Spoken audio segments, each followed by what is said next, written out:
فلسطین ابھی صلیبیوں کے پاؤں تلے کراہ رہا تھا، یروشلم صلیب پر لٹکا ہوا تھا، اس مقدس شہر سے خون رس رہا تھا۔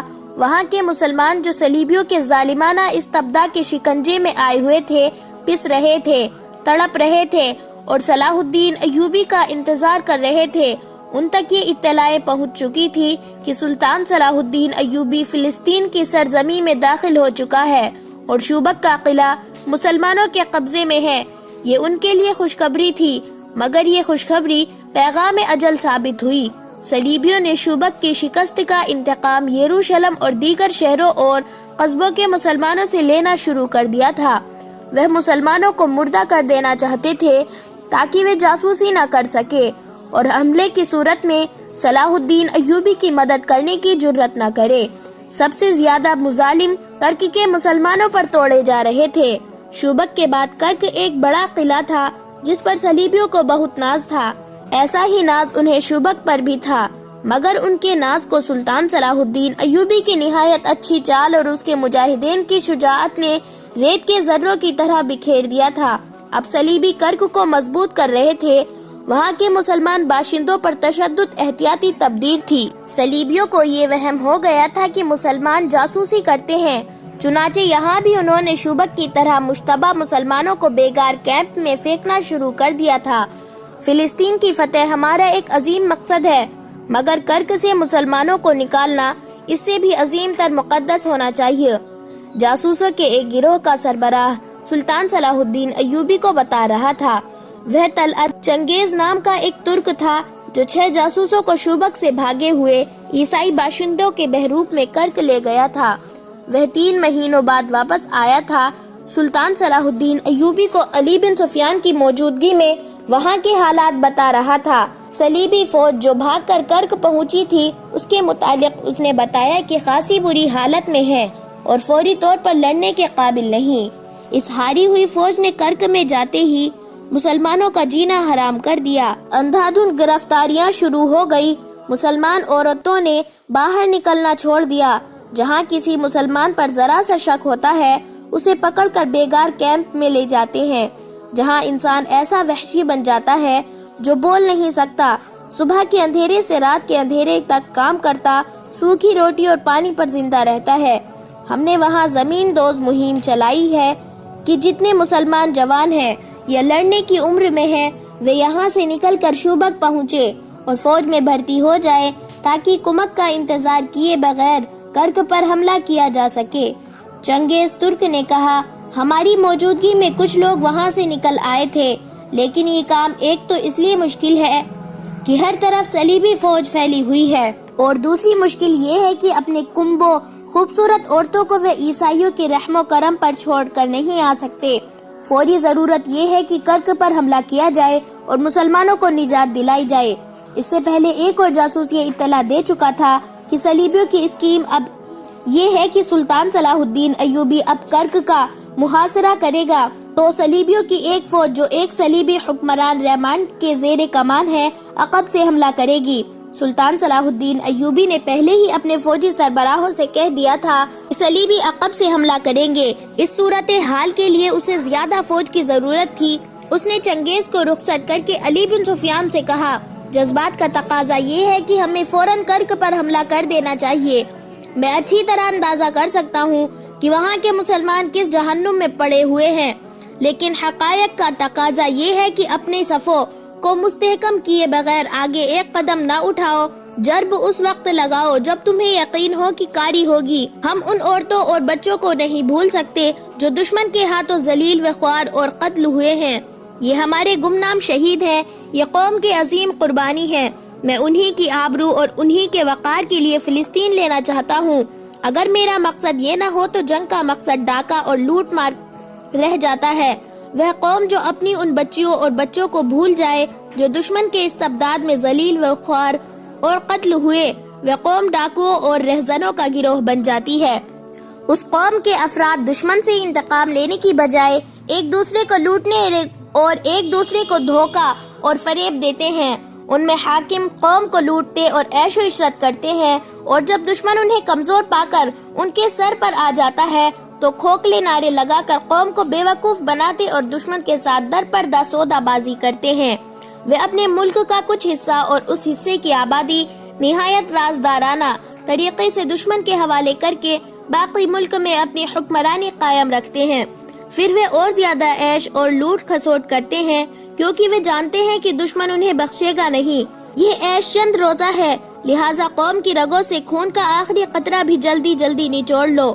سلطان صلاح الدین ایوبی نے ایسی متعدد قوموں کے نام لیے اور کہا وہ توسیع پسند تھے، ان کے سامنے اس کے سوا کوئی مقصد نہ تھا کہ ساری دنیا پر بادشاہی کرے اور دنیا بھی کی دولت سمیٹ کر اپنے قدموں میں ڈھیر لگا دے۔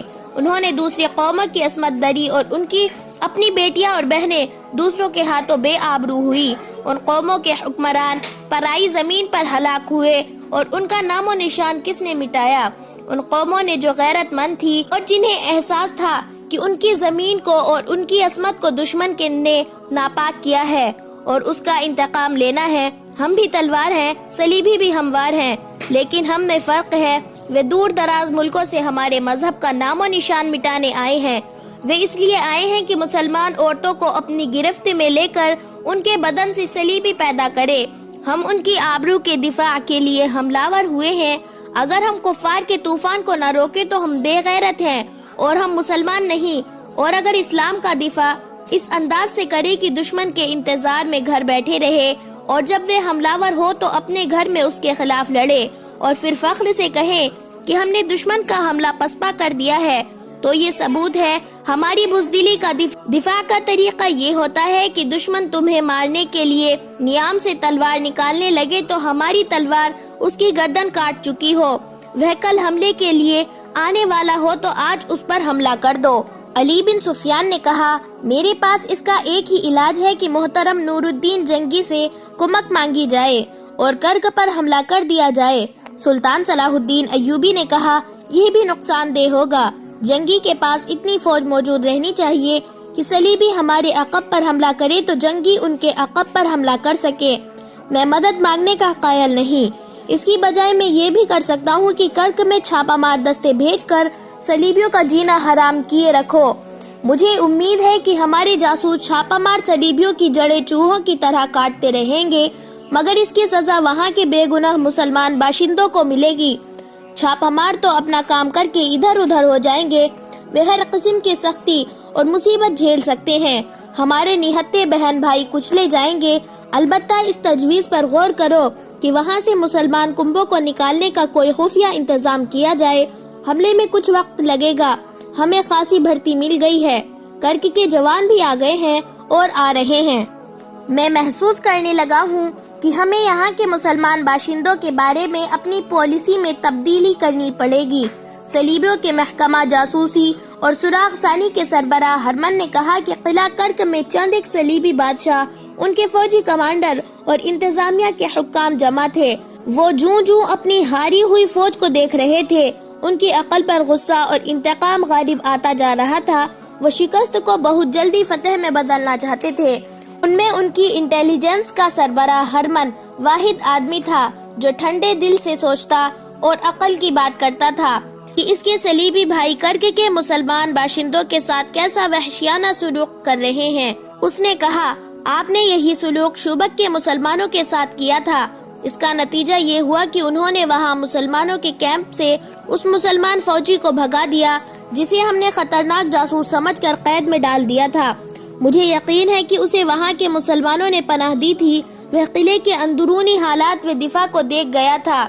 اس کے علاوہ صلاح الدین ایوبی نے ہمارے قلعے کی دیوار توڑ دی تھی، اس میں اندر کے مسلمانوں کا بھی ہاتھ تھا۔ وہ آپ کے سلوک سے اس قدر پریشان آئے ہوئے تھے، انہوں نے جان کی بازی لگا کر مسلمان فوج کی مدد کی، اور جب فوج کا ہراول دستہ اندر آیا تو مسلمان نے اس کی رہنمائی کی۔ اسی لیے ہم کرک کے مسلمانوں کا دمخط توڑ رہے ہیں کہ ان میں جذبہ اور ہمت ہی نہ رہے۔ ایک صلیبی سالار نے کہا کہ اس کے بجائے اگر آپ انہیں اپنا دوست بنا لے تو وہ آپ کی مدد کریں گے۔ ہرمن نے کہا اگر آپ مجھے اجازت دے تو میں پیار اور محبت سے انہیں ان کا مذہب تبدیل کیے بغیر صلیب کا گرویدہ بنا لوں گا۔ میں انہی مسلمانوں کو مسلمانوں کے خلاف لڑا دوں گا۔ ایک مشہور صلیبی بادشاہ رحمان نے کہا تم بھول رہے ہو ہرمن، تم چند ایک مسلمانوں کو لالچ دے کر غدار بنا سکتے ہو، مگر ہر ایک مسلمان کو اسلامی فوج کے خلاف نہیں کر سکتے، پوری قوم غدار نہیں ہو سکتی۔ ہرمن تم اب ان لوگوں پر اتنا بھروسہ نہ کرو، ہم انہیں دوست نہیں بنانا چاہتے، ہم ان کی نسل ختم کرنا چاہتے ہیں۔ کوئی بھی غیر مسلم کسی مسلمان کے ساتھ محبت کرتا ہے تو اس کا یہ مطلب ہے کہ وہ اسلام سے محبت کرتا ہے، جبکہ ہمارا مقصد اسلام کا خاتمہ ہے۔ کرک میں، یروشلم میں، عقا اور ادلیسا میں اور جہاں بھی صلیب کی حکمرانی ہے، مسلمانوں کو اس قدر پریشان کرو کہ وہ مر جائے یا وہ صلیب کے آگے گھٹنے ٹیک دے۔ ہرمن نے کہا، مسلمانوں کے ساتھ جو کچھ ہو رہا ہے وہ صلاح الدین ایوبی کو باقاعدہ معلوم ہوتا جا رہا ہے۔ آپ اسے اکسا رہے ہیں کہ وہ کرک پر جلدی حملہ کرے۔ آپ یہ بھول رہے ہیں کہ ہماری فوج فوری حملے کے آگے ٹھہرنے کے لیے تیار نہیں ہے۔ اس کا یہ حال نہیں کہ ہم مسلمان باشندوں کو سر پر بیٹھا لے۔ فلپ آگسٹس نے کہا، آپ لوگ مسلمان جنگی قیدیوں کو ابھی تک پال رہے ہیں، انہیں قتل کیوں نہیں کر دیتے؟ گے آف لوزینان نے جواب دیا، اس لیے کہ ایوبی ہمارے قیدیوں کو قتل کر دے گا۔ ہمارے پاس مسلمانوں کے کل 361 قیدی ہیں، مسلمانوں کے پاس ہمارے 1275 قیدی ہیں۔ کیا ہم مسلمان کو مارنے کے لیے 4 صلیبی نہیں مروا سکتے؟ آگسٹس نے کہا، ہمارے وہ قیدی جو صلاح الدین ایوبی کے پاس ہیں بزدل تھے، وہ لڑنے کے بجائے قید ہوئے، وہ زندہ رہنا چاہتے تھے۔ وہ مسلمانوں کے ہاتھوں مر جائے تو اچھا ہے، تم اطمینان سے مسلمان قیدیوں کو ختم کر دو۔ کیا مسلمان باشندوں ساتھ درندے جیسا سلوک کر کے اور مسلمان جنگی قیدیوں قتل کر کے تم صلاح الدین ایوبی کو شکست دے دو گے؟ سالار کے عہدے کے ایک صلیبی نے کہا، اس وقت فوج کے سامنے مسئلہ یہ ہے کہ ایوبی اگر پیش قدمی کر آیا تو اسے کس طرف روکیں گے اور اس سے شبک کا قلعہ کس طرح واپس لیا جا سکتا ہے؟ کرک کے تمام مسلمانوں کو قتل کر دو، اس سے کیا ہوگا؟ ایوبی کی طرح تم اپنی نظر میں وسعت کیوں پیدا نہیں کرتے؟ کیا ہرمن بتا سکتا ہے کہ مصر میں اس کی زمین دوز کارروائیاں کتنی ہو اور کامیابیاں کتنی ہیں؟ توقع سے زیادہ ہرمن نے جواب دیا، علی بن سفیان صلاح الدین ایوبی کے ساتھ شبک میں ہے، میں نے قاہرہ سے اس کی غیر حاضری سے بہت فائدہ اٹھایا ہے۔ قاہرہ کے نائب ناظم مصلح الدین کو فاطمیوں نے اپنے ساتھ ملا لیا۔ مصلح الدین صلاح الدین ایوبی کا معتمد خاص ہے، لیکن اب ہمارے ساتھ میں ہے۔ فاطمیوں نے درپردہ اپنا ایک خلیفہ مقرر کر لیا ہے، وہ قاہرہ کے اندر سے بغاوت اور سوڈانیوں کے حملے کا انتظار کر رہے ہیں۔ ہمارے فوجی افسر سوڈانیوں کی فوج تیار کر رہے ہیں۔ قاہرہ میں صلاح الدین ایوبی جو فوج چھوڑ آیا ہے، اس کے 2 نائب سالار ہمارے ہاتھوں میں کھیل رہے ہیں۔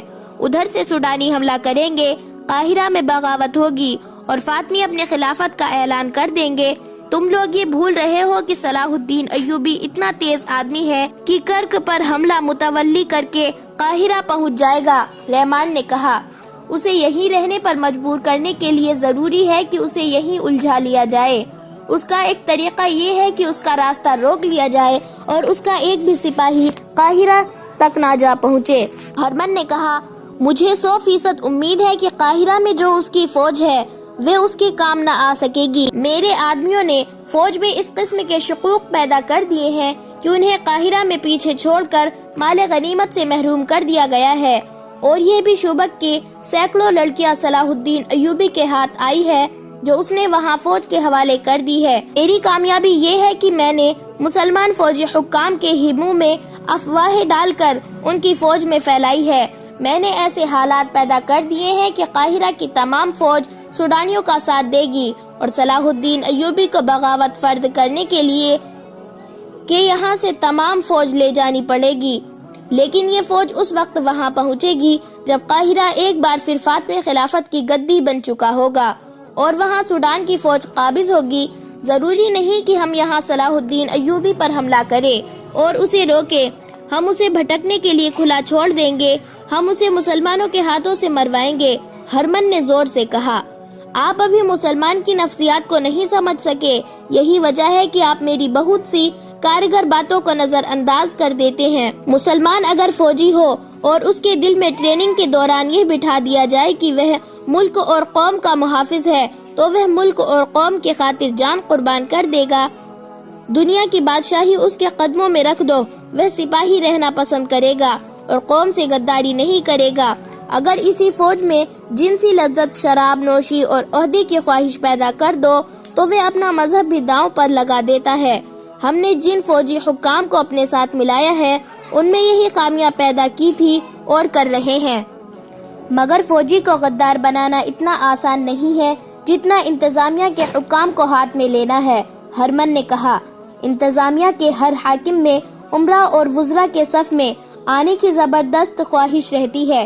ان لوگوں پر بادشاہ بننے کا خبط سوار ہے۔ مسلمانوں کی تاریخ دیکھے، ان کے رسول اللہ صلی اللہ علیہ وسلم کے بعد یہ لوگ خلافت پر ایک دوسرے سے لڑتے رہے ہیں۔ ان کے جرنیلوں نے نہایت دیانت داری سے اپنا کام جاری رکھا۔ وہ دوسرے ملکوں کو تہہ تیغ کرتے رہے اور اسلامی سلطنت کو وسیع کرنے کی کوشش کرتے رہے، لیکن ان کے خلیفوں نے جہاں دیکھا فلاں جرنل ایسا مقبول ہو گیا ہے کہ اس کی فتوحات کی بدولت قوم اسے خلیفہ سے زیادہ مقام دینے لگی ہے، تو خلیفہ اور اس کے حواریوں نے اس جرنل کو غلط احکام دے کر اسے ذلیل اور رسوا کر دیا۔ خود خلیفہ کی گدی مخالفین سے خالی نہ کری۔ مخالفین کی نگاہ اسلامی سلطنت کی وسعت سے ہٹ کر خلافت کے حصول پر مرکوز ہو گئی۔ جرنیل ہارتے چلے گئے اور ان کے فتح کیے ہوئے علاقے ان کے ہاتھ سے نکلتے چلے گئے۔ اسی کا نتیجہ ہے کہ آج ہم عرب میں بیٹھے ہیں۔ صلاح الدین ایوبی انہی جرنیلوں میں سے ہے جو سلطنت کو انہی سرحدوں تک لے جانا چاہتا تھا جہاں تک یہ پہلے جرنیلوں میں پہنچائی تھی۔ اس شخص نے خوبی یہ ہے کہ انتظامیہ اور خلافت کی پرواہ نہیں کرتا۔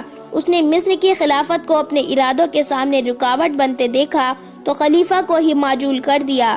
یہ دلیرانہ قدم اسے فوجی طاقت اور اپنی فہم و فراست کے بلبوتے پر اٹھایا ہے۔ ہرمن بولتا جا رہا تھا، تمام حکمران اور فوجی کمانڈر انہیں کام سے سن رہے تھے۔ وہ کہہ رہا تھا، صلاح الدین ایوبی اپنی قوم کی اس کمزوری کو سمجھ گیا ہے۔ غیر فوجی قیادت گدی کے خواہش مند ہے، اور یہ خواہش ایسی ہے زن اور زبردستی اور شراب نوشی جیسی عادتیں پیدا کرتی ہے۔ ہم نے صرف ان فوجی افسروں کو ہاتھ میں لیا ہے جو اقتدار ہے، خواہش مند ہے، اسی لیے ہم زیادہ تر اثر انتظامیہ کے سربراہوں پر ڈال رہے ہیں۔ فوج کو کمزور کرنے کا طریقہ یہ ہے اسے لوگوں کی نظروں میں رسوا کر دیا جائے۔ یہ کام میرا ہے جسے میں کر رہا ہوں۔ آپ شاید میری تائید نہ کرے، لیکن میں آپ کو بتا سکتا ہوں کہ آپ صلاح الدین ایوبی کو میدان جنگ میں آسانی سے شکست نہیں دے سکتے۔ وہ صرف لڑنے کے لیے نہیں لڑتا، اس کے عزم کی بنیاد ایک ایسی منصوبے پر ہے جسے اس کی پوری فوج سمجھتی ہے۔ اس کی بنیادی خوبی یہ ہے کہ وہ اپنے خلیفہ سے یا غیر فوجی قیادت سے حکم نہیں لیتا۔ وہ کٹر مسلمان ہے۔ وہ کہتا ہے کہ میں خدا اور قرآن سے حکم لیتا ہوں۔ میرے جاسوس بغداد میں ہیں، انہوں نے اطلاع دی ہے کہ ایوبی نے نور الدین جنگی کو اپنے ساتھ ملا کر یہاں سے انقلابی تجویز بھیجی ہے جن پر عمل درآمد شروع ہو گیا ہے۔ ایک یہ ہے کہ امیر العلماء سے یہ فتویٰ صادر کرایا گیا ہے کہ خلافت صرف ایک ہوگی اور یہ بغداد کی خلافت ہوگی۔ یہ خلافت دوسرے ممالک کے احکام نافذ کرنے اور سمجھوتوں کی بات چیت کرنے سے پہلے اعلیٰ فوجی قیادت سے منظوری لے گی۔ جنگی امور فوجی حکام کے ہاتھ میں ہوں گے۔ خلیفہ دور دراز علاقوں میں لڑنے والے جرنیلوں کو کوئی حکم نہیں بھیج سکتا۔ تیسری ہے کہ خلیفہ کا نام خطبے میں نہیں لیا جائے گا۔ خلافت کا اثر و رسوخ ختم کرنے کے لیے ایوبی نے حکم جاری کرا دیے ہیں کہ خلیفہ یا اس کا نائب یا کوئی قلعے دار وغیرہ جب دورے وغیرہ کے لیے باہر نکلیں گے تو لوگوں کو راستے میں کھڑے ہونے، نعرے لگانے اور سلام کرنے کی اجازت نہیں ہوگی۔ صلاح الدین ایوبی نے سب سے اہم کام یہ کیا ہے کہ سنی شیعہ تفرقہ مٹا دیا ہے۔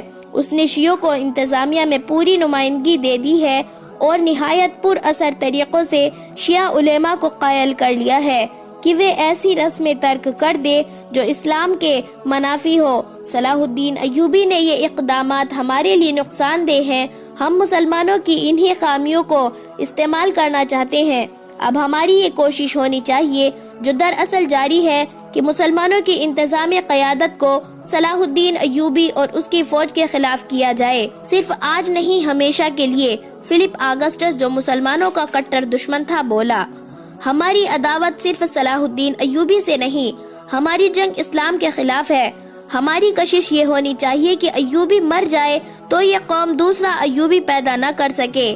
اس قوم کو عقیدوں، غلط اور بے بنیاد عقیدوں کے ہتھیاروں سے مارو، ان میں بادشاہ بننے کا جنون طاری کر دو، انہیں عیاش بنا دو اور ایسی روایات پیدا کر دو کہ یہ لوگ خلافت کی گدی پر آپس میں لڑتے رہیں، پھر اس خلافت کو ان کی فوج پر سوار کر دو۔ میں یقین کے ساتھ کہتا ہوں کہ یہ قوم ایک دن صلیب کے غلام ہو جائے گی، اس کا تمدن اور مذہب ایک دن صلیب کے رنگ میں رنگا ہوگا، وہ بادشاہی اور خلافت کے حصول کے لیے آپس میں دست و گریباں ہوں گے اور اپنے مخالفین کو دبانے کے لیے ہم سے مدد مانگیں گے۔